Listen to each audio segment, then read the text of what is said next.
How are you, Jordan? I'm doing good, bro. How you doing? Good, good. My name's Good. Rob Gullo with Sportskeeda. Tony Pauline's right beside me. How you doing, Jordan? I'm doing good. How are you? All right, where you at? I'm in Baton Rouge right now. Okay. We just talked to Mickey Wingo. He's at the football facility. Yeah, we had I left like right before he did because he said he had his before mine. He did his in the meeting room. Got it. So, are you guys are still training there? We just working out, just staying in Yeah, shape, really. that's it. That's all you can do. Yeah. All right, Rob will take over the.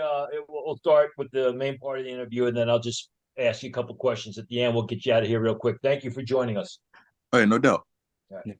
So, how's it going, Jordan? How are you? How you feeling with it being less than 2 weeks out for the NFL draft, and just how have you been preparing for it? Oh yeah, man, it's good. It's been nothing but a blessing.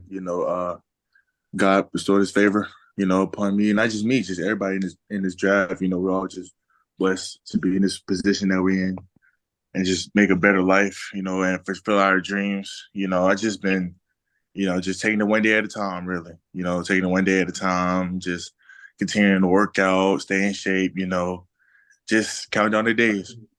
hmm With you taking it day by day, have you kind of allowed yourself to kind of, take this whole process in and enjoy the moment before you're in the NFL and, you're off to your NFL career? Oh yeah, of course. Yeah. I've not too much time, but it just had a little bit of time to reflect on it, as this process comes to an end, I've been nothing but grateful for it. Okay. And in high school, you were a wrestler, correct? Oh, weightlifter.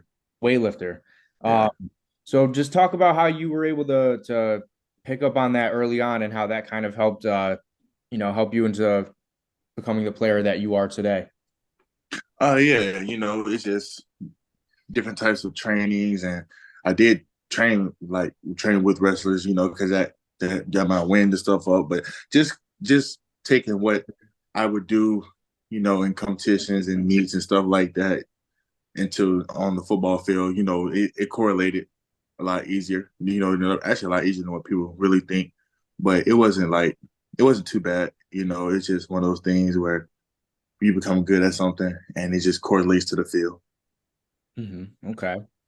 And you started your college career at West Virginia, played there for 4 years. You had a breakout season in 2022, and then decided to enter the transfer portal and transfer to LSU.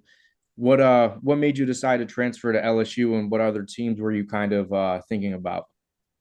Yeah, so basically, I just want to be a lot closer to home.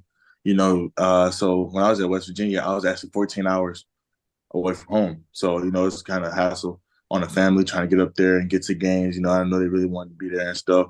And then at the same time, I wanted to come to the SEC, the best conference, and prove what I did in the Big 12 I can do in the SEC against the best of the best. Talk about the differences being in West Virginia, maybe on the team schematically, culturally, the environment compared to coming closer to home at LSU. Oh yeah. So complete night and day difference as far as from a culture standpoint, West Virginia, blue collar people, and loved it up there. It just that culture up there. And then you can hear it's just like football here is a way of life down in the South, SEC Saturdays and, game days and Tiger Walks, things of that nature, man. It's surreal, something to like you grow up watching on TV and then now you're a part of it, So it was a real big deal. I enjoyed every moment of it. Okay. And you being, it seems like you're proud of being from the South. You went to LSU, grew up in Florida. Would it be a little more special if, say, a team like New Orleans or one of the three teams in Florida or maybe Atlanta drafted you? Would that kind of be a little bit more special, or doesn't really matter? It really doesn't matter. I just want to be somewhere where I can get to work, and help the team and showcase my talents and skills. Either way, anywhere that God wants me to end up, we feel like the best spot for me. I'm happy. Okay. This past season you had a career high in tackles, and 2.5 sacks, as well as a forced fumble and a pass deflection. So, what's led to your success the last 2 seasons? Just keeping my head down and working. Just grinding and sun up to sundown, just putting in all the effort I can, talking with my coaches and, learning from them and just other players and just, it was, it's just one of those things where they say it takes a village, and so that's just one of the things where I really honed in on, like, just everybody around me making me better, so that was just a real blessing for me. As Tony mentioned, we just spoke to your teammate Makai. Playing with him on the same defensive line unit, how did you guys push one another to make each other better? And how excited are you to also hear his name get called in this draft? Oh yeah, man, we push each other every day. Like we was in the same workout group, same position group. Like so, like we push each other every day. Like, we see like I'll do something and he got to do it better. He'll do something I got to do it better. That and then, but it's just, I really like my time here with him and Mace and Tank and all those and Say and all those guys. I feel just I met another group of best friends and brothers, to be totally honest with you.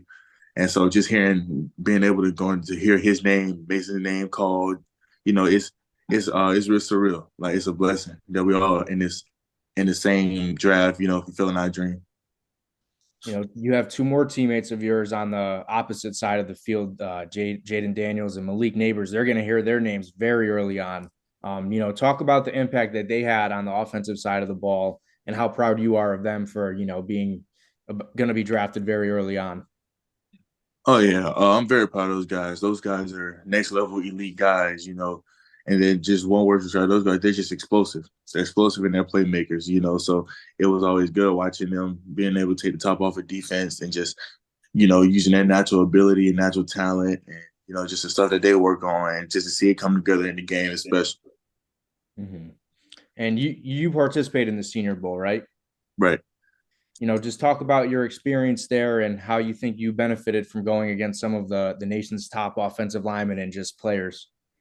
Oh yeah, it was a good experience, especially growing up in Navarre, Florida, which is exactly like an hour from the Senior Bowl. So we used to go to the Senior Bowl almost every year.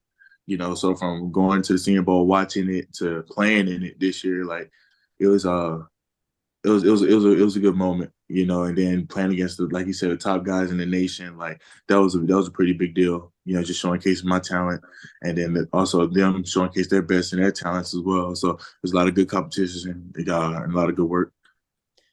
Who was the toughest offensive lineman you think you went up against this whole season, whether it was at the Senior Bowl or just during the regular season? Man, to be honest with you, it was a lot of them. Now, I went against a lot of good O linemen this year, and that's part of what made me better. And even those guys at the Senior Bowl, those are elite guys as well. So I can't really put a name on it, but I went against a lot of great O linemen this year. Okay. As you enter year one as a rookie, just what are some of your personal goals that you have? For me, I just want to just continue to develop that pro mindset. Get in a room with a group of guys and veterans that's going to help and mold me into a better player. Just soaking in what those guys are teaching and getting with a good D line coach again, and just honing in on my skills and playing hard and helping the team in the way that I can. Okay. Who are some defensive linemen that you kind of model your game after and watch? And do you have any certain favorite players, or did you have favorite players growing up? Yeah, growing up, I always like to watch DJ Redder and Jeffrey Simmons. Those guys, I like watching those guys. But I model more of my game after DJ Redder. That 6'2", 6'3" range. Very strong guy. Quick point, quick first step, stuff like that. So I really like watching DJ Redder. Okay. Who's the number one quarterback you want to, if you could sack any quarterback in the NFL this season, who's number one on your list? Ooh, if I could say any quarterback, shoot, probably Patrick Mahomes. Yeah, yeah. Why? Just because two-time Yeah, MVP, best quarterback right now. yeah, all that. And then shoot, that's you say Patrick Mahomes. That's a pretty hard job to do. Him or Lamar. So Okay. I feel like those be the two. Jordan, your teammate Mickey Wingo said without any hesitation, he's looking forward to sacking Jaden Daniels. Yeah, you know what? But I feel like that's gonna go without saying. I play against Jaden. I feel like that's really what I'm really most looking forward to, because like old teammate, all that. So I feel like it would be good. Okay. Outside of football, what are some other things you really like to enjoy, or what are some things that, some people may not know about you? Yeah, so I'm a country boy. So grew up in the country, you know, uh, Alabama. So I like to be in the woods all the time. Though we've been hunting, fishing, mud riding, all that stuff, trail rides. We do all that. Okay. So it's just what I like to do. Okay. And outside of your NFL career, what are just some other goals that you have off the field? Off the field, you probably just just finish learning about businesses and stuff like that. I want to get into some business stuff. I'm kind of getting. I'm already in the agriculture and stuff like that. So just things like that, just off the field. It just kind of get my mind away from football, but it's still in the business mindset. Okay. And, the moment hasn't happened. I'm sure you've been thinking about it and you won't know until you experience it, but just how excited is it going to be? And, just how proud are you going to be once you get that phone call from the team that, selects you in the draft? Oh yeah, I feel like I'd be very proud. Like you said, like I already know how I'm going to feel, but I'm pretty sure I'll be excited. Just taking in that moment with family and stuff like that. Okay. And where are you going to be for the draft? I'm gonna be at home in Florida. Yeah, I'm gonna be at home in Florida. Okay. Okay. Thank you. Thank you, Jordan. Those are all the questions that I have. So I'll let Tony take it over from here, and good luck. Thank you. You said something that kind of piqued my interest. You said that you did, you were a weightlifter first. Was there competitive weightlifting when you were in high school? Yes, sir. We had a weightlifting. We competed. Was it powerlifting, or was it, powerlifting, deadlifting, squatting, or was it Olympic type lifting? It was Olympic, so bench and Wow. clean and jerk. What were your PRs, your personal records? So that was in high school in All that right. state. So I won state with a 450 pause bench and then a 365 clean and jerk. So they didn't do snatch. It was just bench and clean and jerk, no snatch. No sir, no snatch. Did you ever do? I asked because I trained for the Olympics for 11 years in the decathlon, so I used to do a lot of Olympic cleans and clean and jerks and Yes, snatches. sir.